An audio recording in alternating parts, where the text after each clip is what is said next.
जगाधरी विधानसभा से भाजपा प्रत्याशी एवं हरियाणा सरकार में कृषि मंत्री कमरपाल गुर्जर ने जगाधरी विधानसभा में चुनाव कार्यालयों का उद्घाटन कर अपना चुनावी शंखनाद किया।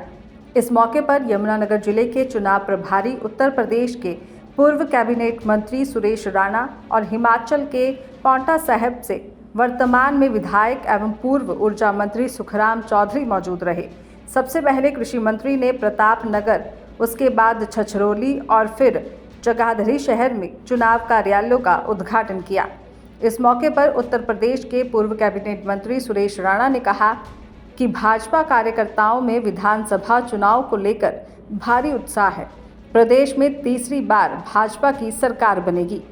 वहीं हरियाणा के कृषि मंत्री कमरपाल गुर्जर भी जगाधरी से लगातार तीसरी बार भारी मतों से जीत दर्ज करेंगे।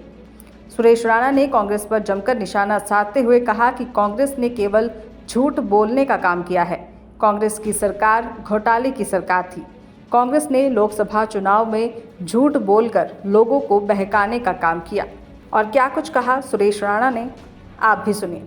होगा कि भारतीय जनता पार्टी आज जगाधरी विधानसभा का कार्यालय खुला है और हजारों की संख्या में लोग उपस्थित हैं। एक जबरदस्त उत्साह है लोगों के अंदर और उत्साह के कारण है आदरणीय मोदी जी के नेतृत्व में जिस तरह से देश आगे बढ़ा है, गरीब कल्याण की योजनाएं आगे बढ़ी हैं, किसान कल्याण की योजनाएं आगे बढ़ी हैं और हरियाणा में आदरणीय नायब साहनी जी के नेतृत्व में जिस तरह से हरियाणा विकास के पथ पर आगे बढ़ रहा है। चौधरी कमरपाल जी बहुत ही लोकप्रिय नेता हैं और उन्होंने अपने क्षेत्र में बहुत विकास के काम किए हैं। और चाहे यहाँ भारतीय जनता पार्टी की सरकार में अस्पताल का निर्माण हो, अन्य बहुत सारी एक फहरिस्त है, मैं 100 से ज़्यादा काम अभी गिना सकता हूँ। तो इसलिए लोगों में भारी उत्साह है और भारतीय जनता पार्टी का जो राष्ट्रवाद का नारा है और नारा ही नहीं उसको करके दिखाया।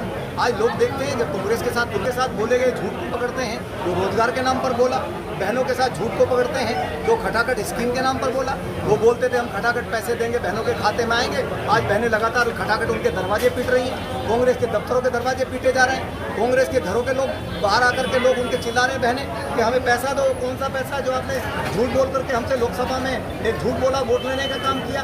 तो कांग्रेस के झूठ का पर्दाफाश हुआ है, उनके भ्रष्टाचार के बारे में सभी जानते हैं। खुदा पिता पुत्र को लेकर भी जिस तरह से कांग्रेस के लोगों ने, नेताओं ने एक रुपए में करोड़ों की जमीन का आवंटन अपने चहेतों को कर दिया। ये किसी से छिपा हुआ थोड़ी है, तमाम लोग जांच के घेरे में, तमाम लोगों की जांचें चल रही है। इन चीज़ों का खुलासा तो होना ही है। एक तरफ भारतीय जनता पार्टी की सरकार है, कोई उंगली नहीं उठा सकता, एक तरफ वो लोग रहे हैं, यूपीए की सरकार रही है और सैकड़ों से ज़्यादा घोटाला, चाहे 2G स्पेक्ट्रम घोटाला हो, कोल घोटाला हो, सेना के उपकरणों के खरीद में घोटाला हो, कोई क्षेत्र बचाया जाए उन्होंने घोटाला नहीं किया। इसलिए भारतीय जनता पार्टी का कार्यकर्ता जोश जज्बे के साथ आदरणीय मोदी जी के नेतृत्व में विश्वास रखते हुए और पुणे हरियाणा में तीसरी बार भारतीय जनता पार्टी की सरकार बनाने जा रहा है। और जगाधरी में हमारे बहुत ही लोकप्रिय नेता, यहाँ कृषि मंत्री चौधरी कमरपाल सिंह जी बड़े अंतर से जीतने जा रहे हैं। दैनिक सवेरा के लिए यमुनानगर से राकेश भारती की रिपोर्ट।